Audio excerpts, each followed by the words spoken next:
Hello and welcome. It's me, Marls44. Welcome back to another Cardfight Vanguard. Cardfight area, deck profile.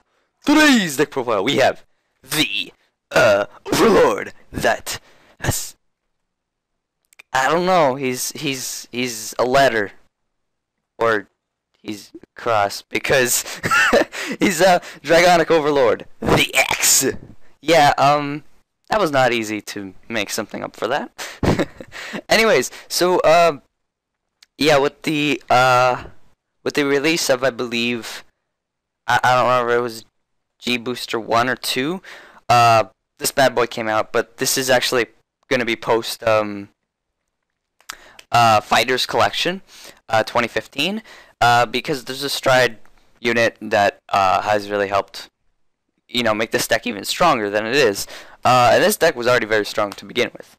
But yeah, just very powerful deck. And has all sorts of support and pressure, and yeah, so one of the strongest decks out right now. And yeah, let's start off this. Oh, sorry guys, I'm a little tired. Okay, so our starter is Dragon Knight Sadegh.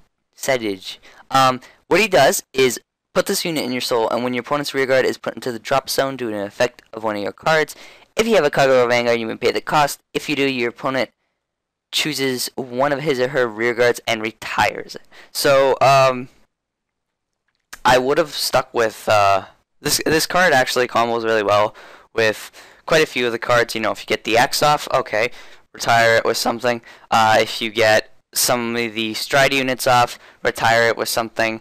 There's a certain Stride unit that works really well with it. Like if something gets retired, that Stride unit can retire something. You retire something with this, and the Stride unit retires something else. So you could retire like a whole board pretty easily. But there's just certain quite a few cards that this card can retire cards with, and it's just very solid starter. I would play Red Pulse Dracokid, but I switched it. At first I was going to, but because of a bit of a change, I changed it to this card. I think this is post GB3 with this card. I'm not sure. Don't quote me on that, but yeah. Anyways, let's go ahead and go on to our grade 3s. So we have 4 Dragonic Overlord the X. What this card does is when this unit is in Legion, search your deck for up to 1 card with the same name as a unit on your Vanguard circle. Reveal it to your opponent. Put it in your hand and shuffle your deck. When this unit Legion, sorry. And its other skill is Counterblast 1 and choose a card named Dragonic Overlord the X from your hand and discard it at the end of the battle that this unit attacked. If the attack did not hit during that battle, you may pay the cost. If you do, choose up to 2 of your opponent's rearguards and retire them. So, really strong card, and its Legion mate is Dragonic Overlord the End. So if it does hit, you get to Counterblast 2, drop Dragon, a copy of Dote, and restand. Of course, it's pretty simple to get 1 copy of either or. Normally I get a copy of the X, because normally you don't expect a hit, and now you have the pressure of I hit and I deal damage, and then, you know, you have the retiring pressure in your hand if you don't hit. I find it just works better grabbing the X first, with that Legion skill, and just waiting out for Dote, but it's definitely, if you have both in hand, it's definitely a lot of pressure, because Dote with his restanding, and then the X with the retiring if it doesn't hit. So either or, if it does or doesn't hit, you have some form of pressure, and that's always really good. Like, that's what made Dragonic Descendant so good. Anyways, and then we have 3 Dragonic Overlord the End. Now I was playing 4 of these, but I did change it. I didn't do a deck profile on it before. I meant to, and I just never got around to it. But before I was playing 4 of these, and I switched it out to 3 because there was another card that worked well in the deck with thanks to the new stride unit and just some of the forms of retiring as well. So I kind of liked it a lot, and I just found it worked better. And a lot of the time you won't be hitting with the Legion unless they're at high damage normally. So I mean, they're not gonna let you hit and then restand, right? So it's not too bad to have 3 as well, because normally it's not gonna work out overly well. I'm still kind of debating on it, but I do like this better. Anyways, and then we also have 2 Federation Imperial Dragon Dragonic Overlord the Great. So I'm playing this card in this deck, 2 of them. There's a big reason. 1, its Legion Mate helps out, which you know, I don't have to play this card. 2, it's another card, a form of pressure card, and actually works well in the deck later on in the game, or early on if you want to get rid of some units right away. So either or, it does actually work well in the deck, and it's nice if you don't get Dragonic Overlord the X, which is also why I'm not playing Red Pulse Dracokid, because I have another backup Vanguard if I don't get the X, and I don't have to think of, oh no, I don't have the X, which means I have to ride the End. That's bad, because the End's just not as good as solely as a lone Vanguard anymore as he used to be. And then another reason is he's kind of fodder for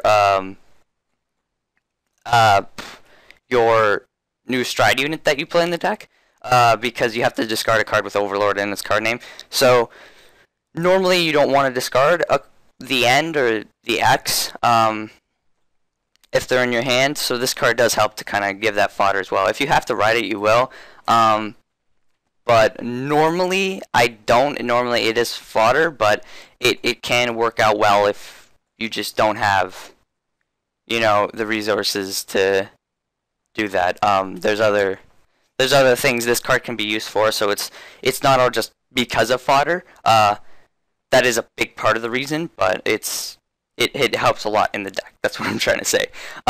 Anyways, let's move on to our grade 2, the grade 2s. So 4 Burning Horns, so yeah, 12k beaters will work beautifully in this deck. Burning Horn, I love this card. And then we have 4 Dragonic Burnout, really, really, really strong retiring card in this deck as well, alongside the X.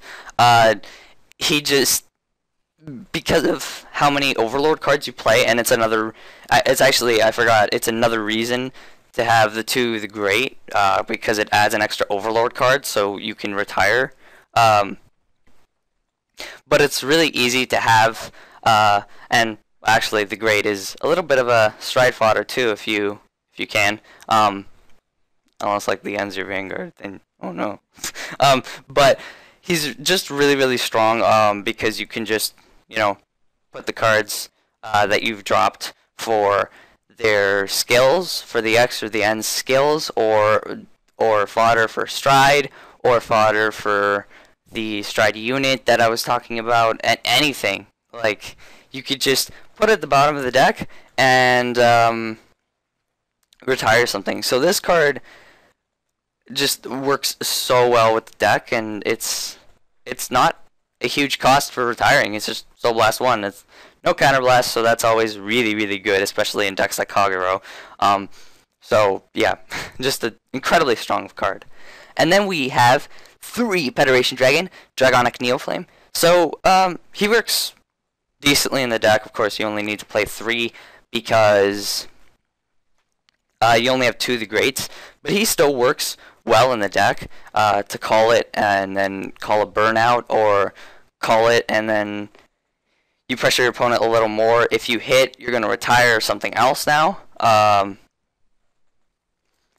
And it can combo well with some of the stride units too, just for retiring and giving pressure. So it definitely has it definitely has quite a bit more uses in this deck than it does in others. So it's still quite useful. You only need 3 though, because yeah, well, 4 is kind of overkill, especially because it's only the turn it's called. But it still brings out quite a bit of pressure, and it's the Great's Legion mate, so definitely got to play 3. And then let's move on to grade 1s. So we have 4 Protect Orb Dragon, you know, damage and flipping, perfect guard. And then we have 4 Lava Flow Dragon, so your Stride Enabler, grade 1. And we also have 3 Dragon Monk Gojo, yeah, just to drop and draw some cards to try to Legion faster.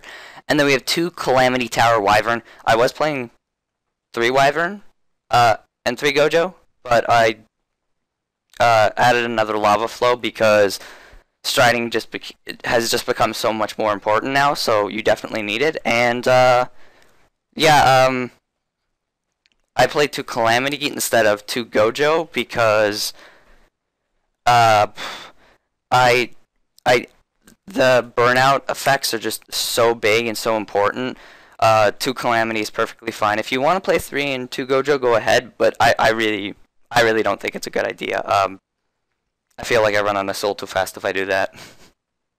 Anyways, yeah, let's move on to triggers. So we have 4 Magnum Shot Dracokid and 4 Blue Ray Dracokid. I'm sorry, I love the Dracokids. So 8 crit. 4 Gattling Claw Dragon, 4 draw, and then 4 Mother Orb Dragon, 4 heal. Standard trigger lineup. Now, let's move on to where they stride the units. Very interesting lineup. So, first off, we have 4 Supreme Heavenly Emperor Dragon, Dragonic Overlord the Ace. What this card does is counterblast 2 and choose a face-down card named this card in your G-Zone, and turn it face up. If the number of face-up cards in your G-Zone is 2 or more, until the end of turn, this unit gets drive -1 and auto. Once per turn, choose a card from your hand and discard it. Choose a card with Overlord and its card name from your hand and discard it. At the end of the battle, if this unit attack the Vanguard, you may pay the cost. If you do, stand this unit and it gets +5 until end of turn. And if you do not use this effect, you can't use it for the rest of the turn either. Excuse me if you heard that. Yeah, so this card basically explains why you need Overlord cards. You gotta discard one, along with another card, any other card, to restand him. But he he gains the effect of like Minerva, gaining +5, and he's just really strong. Like his power is ridiculous. His power is ridiculous because he's a stride unit. So I mean, the -1 drive isn't a huge deal because of it. The power is ridiculous, especially when he restands too. An extra 5. Oh wait, did you get any triggers? Maybe. So just a really strong card. There are people who play 2 of these and 2 of these and 4 of another card. But the one thing I find with this is, if I play 2 of these, I'll be hesitant to use it because that means if I use it once, I don't have another copy to use. Like if I use it once to try to finish off a game, and if I can end the game, I won't have another copy to use. So I prefer being more safe with that, and especially because it's really easy to just abuse this card too. So that's why I play 4 of it. You can play 2 if you like, but I honestly think 4 is better. And then we also have 2 Imperial Flame Dragon King Root Flare Dragon. This is the card you can play 4 of if you play 2 of the Ace. You know, I just play 2 of them because he's an extra unit to help retire. And he's really good for that reason too. Like, he does a lot. He helps the deck just so much more because of it. You just stride him, unflip, retire a column. Yeah, it's only once, but it still puts on a lot of pressure, especially with maybe you can combo with like the starter, and then yeah, so there goes 3 units. I mean, there's another card that can combo with the starter ridiculously well, but it's more situational. So yeah, but yeah, really strong card for that, and can just bring on a lot of pressure. And then we have 1 Divine Dragonite Zahm. So what this card does is counterblast 1 when your opponent's rearguard is retired due to an effect from one of your cards. You may pay the cost. If you do, choose one of your opponent's rearguard and retire it. So this card is pretty self-explanatory. You can retire a whole field with this card, the starter, and then just wreck their field. Because a card gets retired, you retire it with this after, so that's 2. The starter goes in, retire 3. You can retire it with this again. And I think there's another way to retire a whole field. I think there's a way. I was talking about Burnout, by the way. Burnout normally sets this guy up, but it's more situational if your opponent rushes you and stuff. I think you can use Neoflame too, and just clean up the last card with that one, Neoflame. Because when a card gets retired, you could retire something. So, but yeah, it's very situational. It's more for when your opponent rushes you, but it can really hurt those decks that try to rush you early on. So definitely a solid card to just play one of to make sure you're good. And finally, we have one Divine Dragon Knight, Mahmud. So you know, you're just basic generic card that if it hits, you retire something. Pretty simple, and it can set up some of the other stuff too. Just normally I start off with this card as a stride. So yeah, just pretty simple, pretty good card, standard. Well, that's about it for this part, this deck profile. Hope you guys enjoyed it. Remember, like, comment, go ahead and subscribe if you want to see more videos from me. And that's about it. See you guys next time. If you guys want to see more videos from me, on the left, there are Let's Play videos, so you can go and check those out. And if you guys aren't up for that, on the right, there are Cardfight Vanguard videos, so you can go and check that out. And if you're still not up for those, I have Super Smash Bros., Pokemon, and a Versus series on my channel, so you can go to my channel and check that out. Also, down below is my review channel, where I do reviews, countdowns, game chats, which is like a podcast, and more. And don't forget to check out my Twitter, Facebook, and Skype, all listed at the top there. That is all. Hope you guys enjoy.